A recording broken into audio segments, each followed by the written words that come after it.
بسم الله الرحمن الرحيم. ஒரு குடும்பத்தை சார்ந்தவர் தான் ஹக்கீம் பின் ஹிஸாம். ஹக்கீம் பின் ஹிஸாம் அதிகமான சரித்திரங்கள்ல வரக்கூடிய ஒரு சஹாபி, கஅபாவுக்குள்ளால பிறந்த ஒரு சஹாபி.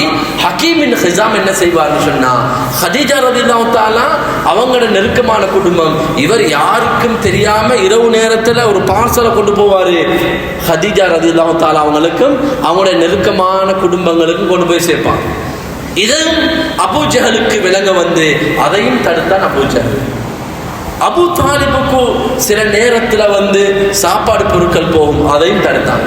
இப்படியாக நபி ஸல்லல்லாஹு அலைஹி வஸல்லம் அவங்களோட குடும்பங்களுக்கு யாரெல்லாம் இரவு நேரங்களில் யாருக்கும் தெரியாம சாப்பாடு கொடுக்குறாங்களோ எல்லாத்தையும் தடுத்து இவங்களுக்கு ஒரு பாடம் படிப்பிக்கணும்னு அந்த தலைவர்கள் முடிவு செஞ்சு கொண்டிருந்தாங்க. மறுபக்கம் அபூ தாலிப் யோசிக்கிறாரு, நாங்கெல்லாம் இரவு நேரங்கள் இருக்கிறோம், எங்களுக்கு ஏதாவது நோவினை வந்துட்டாலும் தீங்கு வந்து விட்டாலும் யாருக்கும் தெரியாது. எனவே நபி ஸல்லல்லாஹு அலைஹி வஸல்லம் அவங்களை எப்படி பாதுகாக்கிறது? ரசூலுல்லாஹ் வளமையான இருப்பில் இருந்துட்டாங்கண்டா, வளமையாக அவங்க படுக்கக்கூடிய இடங்கள்ல படுத்துட்டாங்கன்னு சொன்னா அவங்கள தாக்கக்கூடியவங்க வந்து தாக்கிடலாம். எனவே அபூ தாலிபுக்கு எந்த இடம் ஒதுக்கப்பட்டிருக்குதோ அது ஒரு பாதுகாப்பான இடம், அந்த இடத்துக்கு யாரும் வர முடியாது. அந்த இடத்துல ரசூலுல்லாவை தூங்குவதற்காக வேண்டி போடுவாங்க. ரசூலுல்லாஹ்வோட இடத்துல அபூ தாலிபுடைய ஏனைய பிள்ளைகளை கொண்டு போய் போடுவாங்க. ஏன்? ரசூலுல்லாவை பாதுகாக்கிறதுக்காக வேண்டி அபூ தாலிப் அப்படியான முயற்சிகளை செஞ்சு கொண்டு இருந்தார். மறுபக்கம் நபி ஸல்லல்லாஹு அலைஹி வஸல்லம் ஹஜ்ஜுக்கு வரக்கூடிய ஹஜ்ஜாஜிகளை இரவு நேரங்கள்ல யாருக்குமே தெரியாத சந்தர்ப்பங்கள் எடுத்து தஅவத்துடைய பிரச்சாரத்தை ரசூலுல்லாஹ் ஒரு பக்கம் செஞ்சு கொண்டே இருக்கிறாங்க. அதான் ரசூலுல்லாஹ் ஒரு நாளும் விடல. நபி ஸல்லல்லாஹு அலைஹி வஸல்லம் அவரோட குடும்பத்தார் சார்ந்தவங்க எல்லாம் யாரும் ரசூலுல்லாஹ்வை கடிஞ்சு கொள்ளவும் இல்லை. யாரும் சொல்லல உங்களால தான் எங்களுக்கு இந்த நிலைமை, உங்களாலதான் எங்களுக்கு பிரச்சனை, நீங்க இந்த இஸ்லாத்தை விட்டுடுங்க அப்படின்னு யாரும் சொல்லல. எல்லாரும் ரசூலுல்லாஹ்வுக்காக வேண்டி அவங்களையும் தியாகம் செஞ்சு கொண்டிருந்தாங்க, அவங்களையும் மாற்றி கொண்டிருந்தாங்களாம். குறைஷிகள்ல சில குறைஷிகள் என்ன செஞ்சாங்கண்டா, 4 பேர் 5 பேர் இரவு நேரங்களை கூடுவாங்களாம், கூடி பேசுவாங்களாம். எங்கட குடும்பத்தை சேர்ந்தவங்களுக்கு இப்படியான நெருக்கடியான நிலைமை போய்கொண்டிருக்குது, இதை நாங்கள் விட்டு வைக்கிறதா? ஒருத்தர் சொல்வாராம், நான் மட்டும்தான் அதுக்கு தயாராக இருக்கிறேன், நீங்க தயார் இல்லையே. அவர் சொல்லுவார், நானும் தயாராக இருக்கிறேன், எங்கட 2 பேராலையும் இதை சாதிக்கலுமா? இல்ல, நாங்க 2 பேரும் சேர்ந்து 3வது ஒருத்தரை போய் சந்திப்போமே. 3 பேராக மாறுறாங்க. 3வது பேர் 4 பேரை சந்திக்கிறாங்க, 4 பேர் 5வது பேரை சந்திக்கிறாங்க, 5 பேர் 6, 7 பேர் சந்திச்சதுக்கு பின்னாலே 7 பேர் பேசுறாங்க, இந்த தொடர்ச்சியான நெருக்கடிகளை நாங்க எங்களோட முத்தலிப் ஹாஷிமி கூட்டத்துக்கு கொடுக்க கூடாது. நாங்க இப்ப என்ன செய்யறது? எங்களுக்கு மேலால அபூ ஜஹல் இருக்கிறார், உத்பா, ஷைபா, கொடிய காஃபிர்கள், அபூ லஹப் போன்றவர்கள் எல்லாம் தலைவர்கள், நாங்கெல்லாம் சிம்பிளானாக்கள். இவங்களை எதிர்த்து எங்களால பேச முடியாது, என்ன செய்யலாம்? இவங்க 7 பேரும் சேர்ந்து மஷூரா செய்யறாங்க. நாளைய தினம் நாங்கள் இதுக்கு ஒரு முடிவு கொண்டு வருவோம். சரியாக நுபுவத் 10ஆம் ஆண்டு, நான் ஏற்கனவே சொன்னேன், நுபுவத் 10ஆம் ஆண்டுல நபி ஸல்லல்லாஹு அலைஹி வஸல்லம் அவங்க வரலாற்றுல அதிகமான நிகழ்ச்சிகள் நடந்தது. அதுல ஒன்றுதான் இது. நுபுவத் 10ஆம் ஆண்டு அந்த காலங்கள்ல இவங்க மஷூரா செய்யறாங்க, அடுத்த நாள் இதுக்கு ஒரு முடிவு கட்டணும். என்ன செய்யறாங்கன்னு சொன்னா, கஅபாக்கு முன்னால மக்களை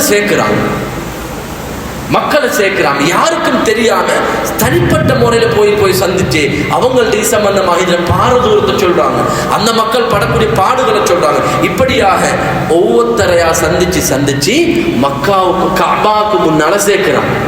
அபூ ஜஹல் யோசிக்கிறான், திடீரென்று எப்படி கூட்டம் வந்துச்சு, என்ன நடந்திருக்குது? அப்ப அங்க எக்ரிமெண்ட் தொங்க போடப்பட்டிருக்குது.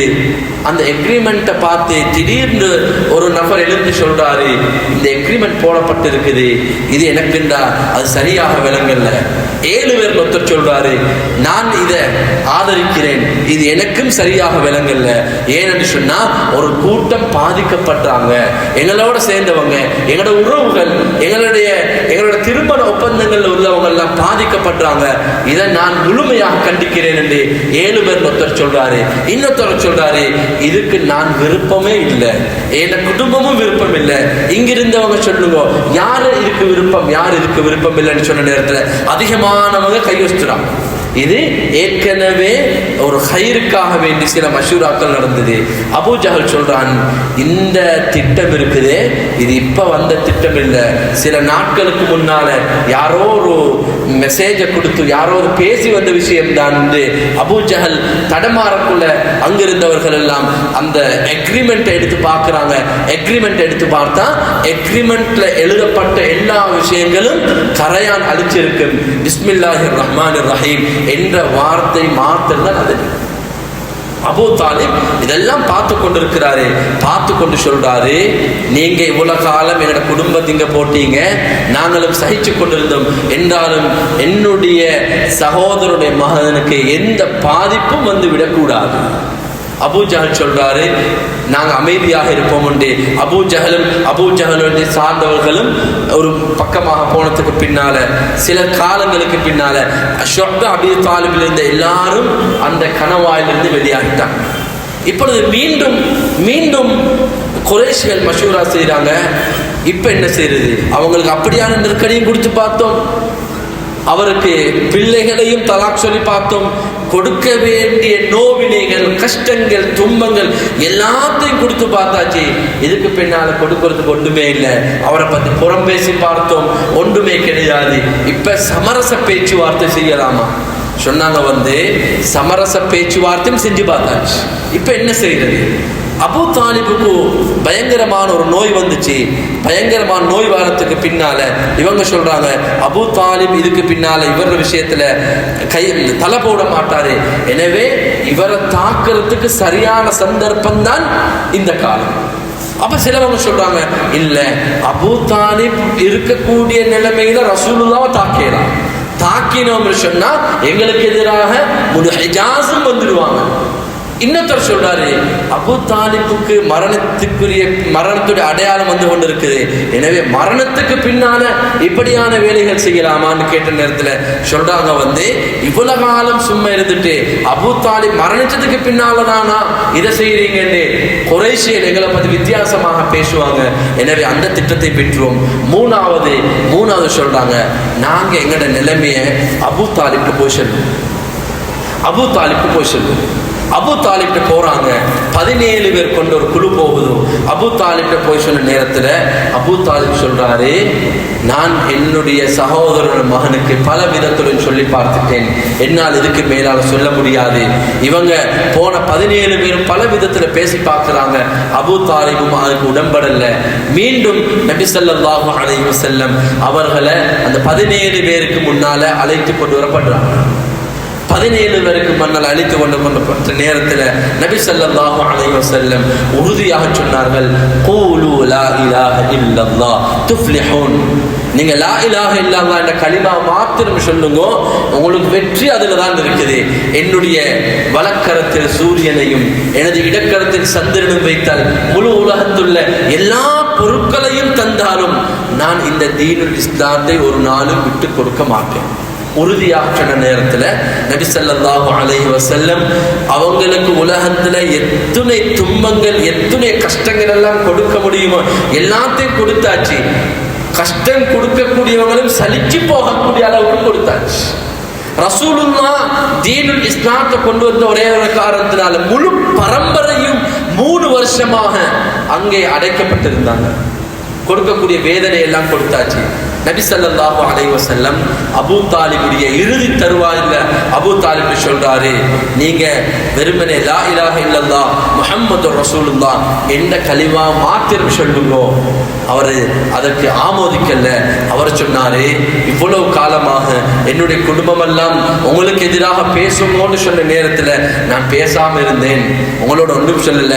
இப்ப நான் லா இலாஹ இல்லல்லாஹ்னு சொன்னா இதோ அபூ தாலிப் நாங்க தலைவர்னு நினைச்சோம், மரண மரணத்துக்கு பயந்தவர், மரணத்துக்கு பயந்து அந்த அவருடைய சகோதரனுடைய மகனுடைய அந்த தீனுல் இஸ்லாத்தை ஏற்றுக்கொண்டுட்டார் என்ற ஒரு பொய் பிரச்சாரம் என்ன பத்தி உலகமெல்லாம் போய்கொண்டிருக்கும். எனவே என்ன இதிலிருந்து விட்டுடுங்கன்னு சொன்னாங்க.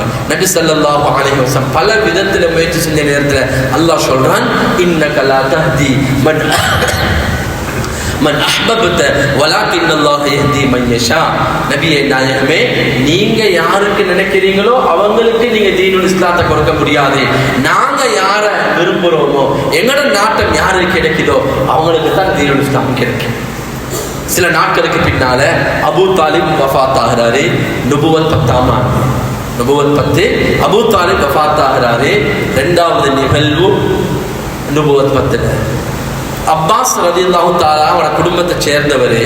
அவங்க கேட்பாங்களாம், நீண்ட நாட்களுக்கு பின்னால அபூ தாலிப் உங்களோட தான் இருந்தாரு, உங்களை வளர்த்தாரு, உங்களுக்காக வேண்டிய அவர் முழு வாழ்க்கையும் தியாகம் செஞ்சாரு, உங்களுக்காக வேண்டி ஏச்சு பேச்சு கேட்டவர், உங்களுக்காக வேண்டி எதெல்லாம் சுமந்து கொள்ள வேண்டுமோ அதெல்லாம் சுமந்து கொண்டாரு. இவருக்காக வேண்டி நாளை கியாமத்து நாள்ல உங்களுக்கு ஏதாவது பங்களிப்பு செய்ய இயலுமான்னு கேட்ட நேரத்தில் முஹம்மது ஸல்லல்லாஹு அலைஹி வஸல்லம் சொன்னாங்க, அவரு நாளை கியாமத்து நாள்ல நரகத்துடைய நெருப்புல நடுவில் இருப்பாங்க. நான் என்னுடைய சிபாரிசின் காரணமாகத்தான் அவர் நரகத்துல நடுவில் இருப்ப மாட்டாரு, நரகத்துடைய ஆரம்பத்துல தான் அவர் இருப்பார்னு சொன்னாங்க. 2வது முறையும் கேட்பாங்க, அபூ தாலிபுக்கு வேற ஏதாவது ஒரு பங்களிப்பு செய்ய இயலுமான்னு கேட்ட நேரத்தில் நபி ஸல்லல்லாஹு அலைஹி வஸல்லம் சொன்னாங்க, நாளை கியாமத்து நாள்ல ஷிர்க் வைத்தவர்களுக்கெல்லாம் அல்லாஹ் பயங்கரமான வேதனைகள், தண்டனைகள், நரகத்தை கொடுக்கும் பொழுது மிகவும் குறைவான இலகுவான வேதனை கொடுக்கப்படுவர் அபூ தாலிப். காரணம் என்ன சொன்னா, அது என்னுடைய சிபாரிசுன்னு சொன்னாங்க ரசூலுல்லாஹ். இப்படியாக அபூ தாலிப் மரணிக்கக்கூடிய சந்தர்ப்பம். அபூ தாலிப் மரணித்து 6 நாட்கள்ல நபி ஸல்லல்லாஹு அலைஹி வஸல்லம் அவருடைய மனைவி ஹதீஜா ரலியல்லாஹு தஆலா அவருடைய வஃபாத். நுபுவத் 10 ரசூலுல்லாஹ்க்கு சொன்னது துயரத்துடைய காலம், ஆமுல் ஹுஸ்ன். ரசூலுல்லாஹ்க்கு வேதனைகள், சோதனைகள், கஷ்டங்கள் தொடர்ச்சியாக வந்தது நுபுவத் 10. சிலவங்களுக்கு தொடர்ச்சியாக கஷ்டம் நஷ்டம் வந்து இருக்கிற அவர் வாழ்க்கை வெறுத்து போயிடும். நபி ஸல்லல்லாஹு அலைஹி வஸல்லுக்கு தொடர்ச்சியாக வேதனைகளும் கஷ்டங்களும் வஃபாத்தும். அந்த ரசூலுல்லாஹ்ட அபூ தாலிப் சொல்றது ரசூலுல்லாஹ்ட தகப்பனோட அந்தஸ்து. அவர் வஃபாத்தாகி 6 நாள்ல ரசூலுல்லாஹ்வுக்கு வலது கரம் போல இருந்த ஹதீஜா ரலியல்லாஹு தஆலா அவங்க மரணிக்கிற செய்தி அவங்களை இன்னும் வாட்டி வதச்சது. நபி ஸல்லல்லாஹு அலைஹி வஸல்லம் சொன்னாங்களாம், மக்கள் என்னை நிராகரிக்கும் பொழுது ஹதீஜா என்னை அணைத்துக் கொண்டாள். மக்கள் என்னை பொய்ப்பித்த நேரத்தில் ஹதீஜா என்னை நம்பினாள். மக்கள் என்னை ஒதுக்கிய நேரத்தில் ஹதீஜா அவருடைய உள்ளத்தினாலும் பொருளினாலும் அவள் உடம்பினாலும் என்னை சேர்த்து கொண்டாள். அவளின் மூலமாகத்தான் எனக்கு அல்லாஹ் பிள்ளைகளை தந்தான் என்ற வார்த்தைகளை கூட நபி ஸல்லல்லாஹு அலைஹி வஸல்லம் அவர்கள் சொல்லிக் கொண்டிருந்தார். 2வது நிகழ்வு. 3வது நிகழ்வு ஆமுல் ஹுஸ்ன்ல 3வது நிகழ்வு நபி ஸல்லல்லாஹு அலைஹி வஸல்லம் வாழ்க்கை. அபூ தாலிபுடைய மரணத்துடைய செய்தி போனதுக்கு பின்னால கொஞ்ச காலம் கழிது நபி ஸல்லல்லாஹு அலைஹி வஸல்லம் அவங்களுக்கு மீண்டும் வேதனைகளை, சோதனைகளை கொடுக்கக்கூடியவர்களாக காஃபிர்கள் மாறிட்டாங்க. நபி ஸல்லல்லாஹு அலைஹி வஸல்லம் சொல்லுவாங்களாம், அபூ தாலிப் வஃபாத்தாகி கொஞ்ச காலத்திலே எனக்கு இவ்வளோ கஷ்டம் வரும்னு நான் நினைக்கிறேன். அபூ தாலிப் வஃபாத்தாகி கொஞ்ச காலத்திலே இப்படி என்ன நோவிப்பாங்கன்னு நினைக்கிறேன். சஹாபாக்களை நோவிக்க ஆரம்பிச்சேன். அபூ தாலிப் இருந்ததுனால ரசூலுல்லாஹ்வுக்கு முழு பாதுகாப்பு. அபூ தாலிப் வஃபாத்தானதுக்கு பின்னால ரசூலுல்லாஹ்வுக்கு பூர்த்தியாக பாதுகாக்கக்கூடியவர் எவரும் இல்லாத நேரத்தில் கண்டவர்கள் எல்லாம் ரசூலுல்லாஹ்வின் சஹாபாக்களின் நோவினை செய்யக்கூடியவர்களாக மாறினார். நபி ஸல்லல்லாஹு அலைஹி வஸல்லம் அந்த காலத்துல 2வது திருமணம் சௌதா ரலியல்லாஹு தஆலா அவங்கள திருமணம் முடிக்கிறாங்க. 2வது திருமணம். நபி ஸல்லல்லாஹு அலைஹி வஸல்லம் யோசிக்கிறாங்க, மக்கா எனக்கு துன்பமாகவே இருக்குது, எனக்கு கஷ்டமான இடமாக இருக்குது. எனவே நான் மக்காலிருந்து கொஞ்சம் தூரம், கிட்டத்தட்ட ஒரு 50-60 மைல், எங்களுக்கு இப்ப கிலோமீட்டர் கணக்கில் பார்த்தா 93 கிலோமீட்டர் தாயிஃபுக்கு போகணும்னு நினைக்கிறாங்க. 93 கிலோமீட்டர் தாயிஃபுக்கு போக நினைக்கிறாங்க.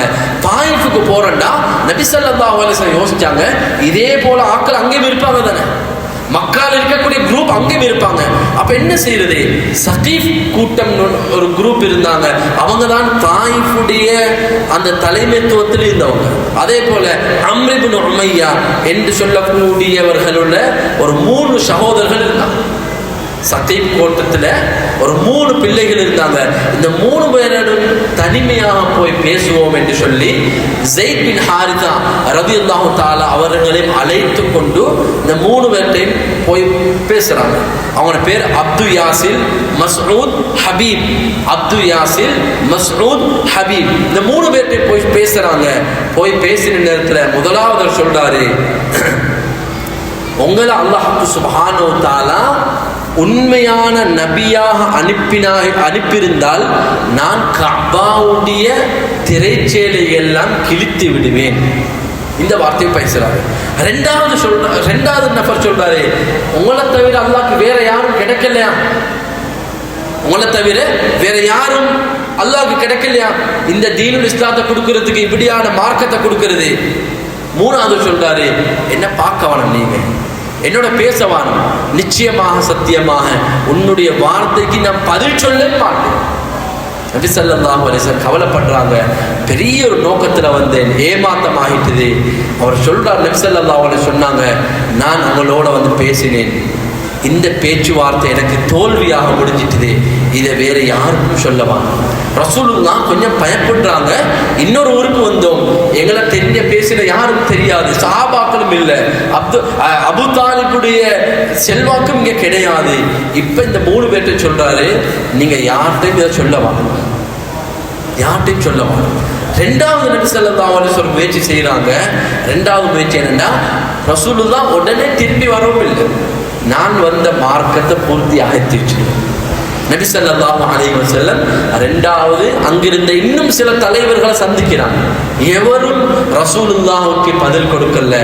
பதில் கொடுக்காதது மாத்திரம் இல்லாம ரசூலுல்லாஹ்வை சிறுவர்களை கொண்டு, பைத்தியக்காரர் கொண்டு நோவினை செய்வதற்கு ஆரம்பிக்கிறாங்க. ரசூலுல்லாஹும் ஸைத் பின் ஹாரிஸாவும் அந்த தாயிஃபுடைய வழியாக வரக்கூடிய நேரத்தில் 2 பக்கங்கள்லையும் சிறார்களை வைத்து கற்களாலையும் பொல்களாலையும் ஸ்லீப்பராலையும் அவர் ரசூலுல்லாஹ் அடிக்கப்படுறாங்க.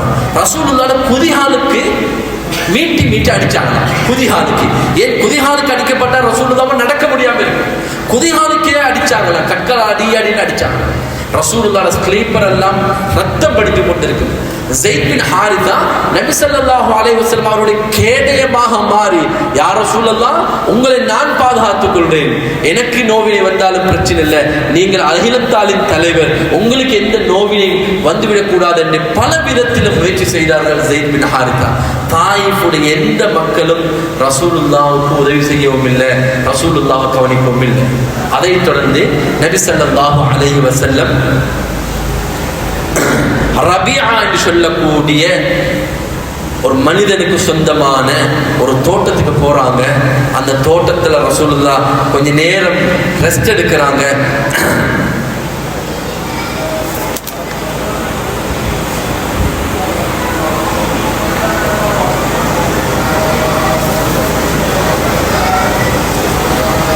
அந்த இடத்துல நபி ஸல்லல்லாஹு அலைஹி வஸல்லம் கொஞ்ச நேரம் ரெஸ்ட் எடுக்கக்கூடிய நேரத்தில் ரபியாவுடைய 2 பிள்ளைகளுக்கும் தெரியும், இவர் எங்களோட குடும்பத்தை சேர்ந்தவர் தான், நாங்கள் அங்கேயும் வேண்டாம்னு சொன்னோம், இங்கே வந்து அடி வாங்கி கொண்டு இருக்கிறார்.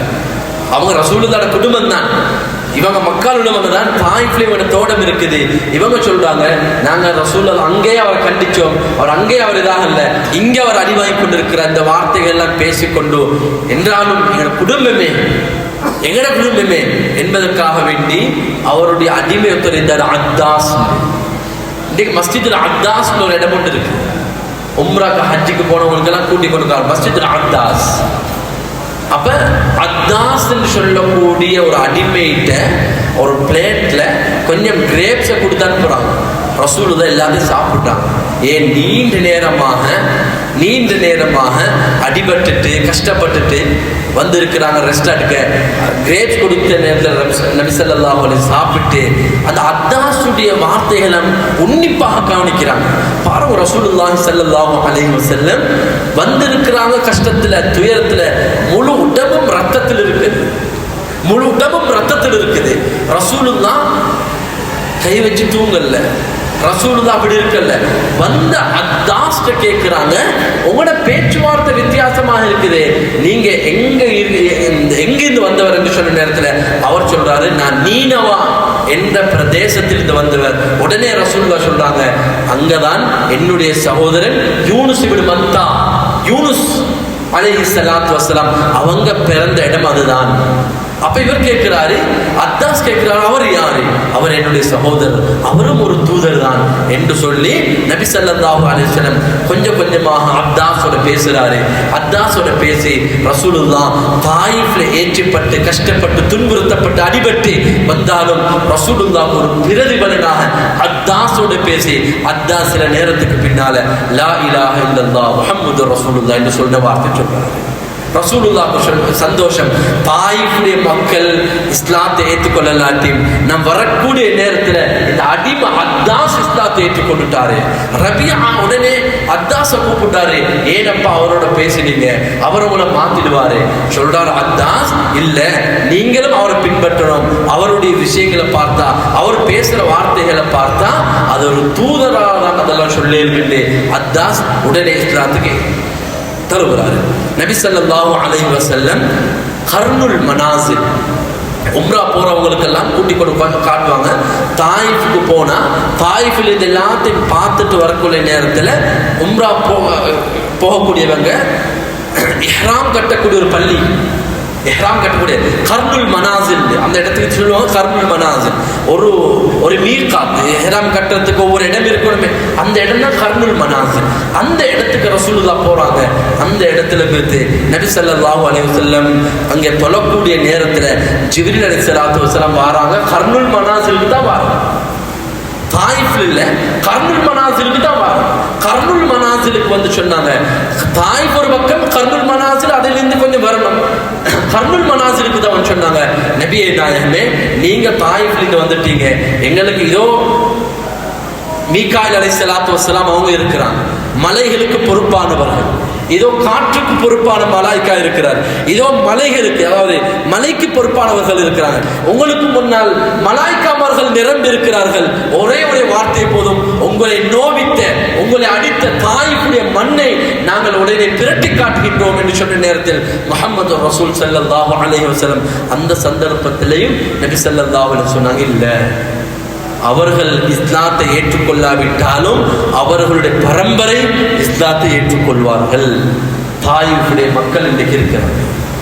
அதைத் தொடர்ந்து நபி ஸல்லல்லாஹு அலைஹி வஸல்லம் அவர்களுக்கு பலவிதமான பிரச்சனைகள் நுபுவத் 10ல நடக்கக்கூடிய நேரத்தை தான் அல்லாஹ் சுப்ஹானஹு வ தஆலா உம்மு ஹானி ரலியல்லாஹு தஆலா அவங்களோட வீட்டில் நபி ஸல்லல்லாஹு அலைஹி வஸல்லம் தூங்கி கொண்டிருக்கிறாங்க. கஅபா பர்ஹாமில் இருக்கக்கூடிய உம்மு ஹானி ரலியல்லாஹு தஆலாவோட வீட்டில் ரசூலுல்லாஹ் தூங்கி கொண்டிருக்கக்கூடிய நேரத்தில் தான் அல்லாஹ் மிஅராஜுடைய பயணத்துக்கு ரசூலுல்லாஹ் எடுக்கிறார். நுபுவத் 10ல பலவிதமான பிரச்சனைகளோட துன்பங்களோட சோதனைகளோட இருந்த ரசூலுல்லாவை ஒரு திருப்திப்படுத்துறதுக்காக வேண்டி சந்தோஷப்படுத்துறதுக்காக வேண்டி அல்லாஹ் புராக்குடைய வாகனத்தை அனுப்புறான், கஅபாவுக்கு அனுப்புறான். புராக்குடைய வாகனம் நபி ஸல்லல்லாஹு அலைஹி வஸல்லம் கனவு காண்ற போல இருந்தாங்க. இன்றைக்கு கஅபாலிருந்து பிலஸ்தீனுக்கு போகணும், எவ்வளவு தூரம். நபி ஸல்லல்லாஹு அலைஹி வஸல்லம் கஅபாலிருந்து மஸ்ஜிதுல் அக்ஸாவுக்கு சில வினாடிகள்ல போனாங்க. அங்கே நபிமார்களுடைய ரூஹுகள் மஸ்ஜிதுல் அக்ஸாவில் இருந்தன. நபி ஸல்லல்லாஹு அலைஹி வஸல்லம் எல்லா நபிமார்களுக்கும் தொழுவித்தார்கள். அதைத் தொடர்ந்து அல்லாஹ் சுப்ஹானஹு வ தஆலா முதலாவது வானம், இரண்டாவது வானம், மூன்றாவது வானம், நாலாவது வானம், ஐந்தாவது வானம், ஆறாவது வானம், ஏழாவது வானம், ஒவ்வொரு வானத்திலேயும் ஒவ்வொரு நபிமார்களையும் சந்தித்தார்கள். ஒவ்வொரு வானத்திலேயும் அஸ்ஸலாமு அலைக்கும் வரஹ்மத்துல்லாஹி வபரகாத்து என்று ஜிப்ரீல் ஜிப்ரீல் அலைஹிஸ்ஸலாத்து வஸலாம் தட்டுவார்கள். அங்கே நபிமார்கள் இருப்பார்கள். மன் மஅக யா ஜிப்ரீல், உங்களோட யார் இருக்குது? ஹபீபுல்லாஹ் வ ரசூலுல்லாஹ், என்னுடன் அல்லாஹ்வுடைய ஹபீபும் அல்லாஹ்வுடைய தூதரும் இருக்கிறார். இரண்டாவது வானத்துக்கு போனதுக்கு பின்னாலும் அதே வார்த்தை.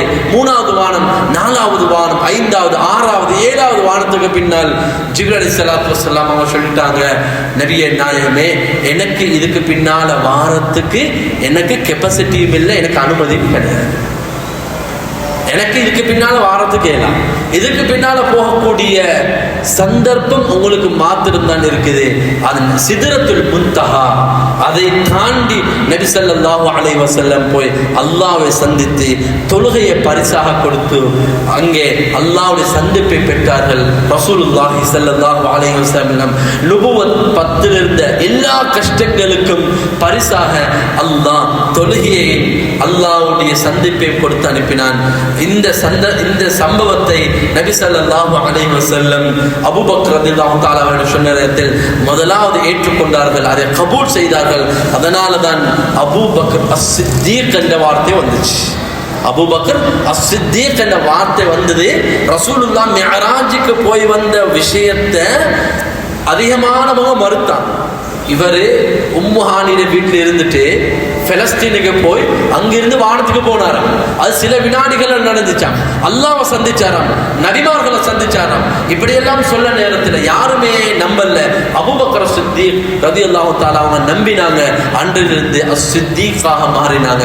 நபி ஸல்லல்லாஹு அலைஹி வஸல்லம் நுபுவத் 10 முடிய 11, 12 காலங்கள்ல ரசூலுல்லாஹ் நினைக்கிறாங்க, எனக்கு இந்த மக்கா போதும், எனக்கு இந்த மக்கா போதும். அபிசீனியாவுக்கு ஒரு கூட்டத்தை அனுப்பினாங்க. தாயிஃப்ல முயற்சி செஞ்சு பார்த்தாங்க, ரெண்டும் பூர்த்தியான வெற்றி கிடையாது. எனவே மக்காவும் எனக்கு சரிபட்டு வராது. எனவே நான் அடுத்த முயற்சியை எடுக்கணும், அடுத்த கட்டத்துக்கு நான் நகரணும். அல்லாஹ்ட்ட துஆ செஞ்சு கொண்டு இருந்தாங்க. அல்லாஹ் கனவுல காண்பித்தான். யஸ்ரிப் என்று சொல்லக்கூடிய மதீனால மக்காலிருந்து 493 அல்லது 468 கிலோமீட்டர் இருக்கக்கூடிய யஸ்ரிப் மதீனா முனவராவுக்கு நீங்கள் ஹிஜ்ரா செய்ய வேண்டும் என்று அல்லாஹ் நபி ஸல்லல்லாஹு அலைஹி வஸல்லம் அவர்களுக்கு கனவின் மூலமாக காட்டினான். நபி ஸல்லல்லாஹு அலைஹி வஸல்லம் சஹாபாக்களை வச்சு பேசினாங்க. மதீனால இதே போல ஆட்கள் அங்கேயும் இருக்கிறது, யஹூதிகளும் இருக்கிறது, இதை விட வித்தியாசமான பயங்கரமான கொள்கை விழாக்களும் இருக்கிறாங்க. எனவே மதீனாவை நாங்கள் பலப்படுத்தணும், மதீனால நாங்கள் ஒரு சாசனத்தை உருவாக்கணும், மதீனால எங்களுக்கு ஒரு பேஸை உருவாக்கணும். அதை நாங்கள் மக்கால இருந்து செய்யணும். இப்ப ரசூலுல்லாஹ் மதீனாவுக்கு போகக்கூடிய நேரத்துல ரசூலுல்லாஹ் மக்கால இருந்தவங்க மக்கால 40 வருஷம் இருந்துட்டு பிரச்சாரத்தை ஆரம்பிக்கிற நேரத்தில் எல்லாரும் எதிர்த்தாங்க. இந்த எதிர்ப்பு மதீனால வரக்கூடாது. ரசூலுல்லாஹ்வை எங்கள் எல்லாருக்கும் தெரியும், மக்கால இருந்து மதீனாவுக்கு போகக்கூடிய நேரத்துல முழு மதீனாவாசிகளும் யஹூதிகளும் இருந்தாங்க, காஃபிர்களும் இருந்தாங்க, முனாஃபிகீன்களும் இருந்தாங்க. எல்லாரும் ரசூலுல்லாஹ்வை வரவேற்கிறதுக்கு மதீனாவுடைய போர்டருக்கு வாராங்கன்னு சொன்னா அது எப்படி சாத்தியம்? எப்படி சாத்தியம்? அந்த சாத்தியமாக்கினாங்க 2 வருஷத்துல ரசூலுல்லாஹ்வோட பேச்சு. 2 வருஷம் ரசூலுல்லாஹ் ரகசியமாக மக்கால இருந்து ஒரு முயற்சியை செஞ்சாங்க.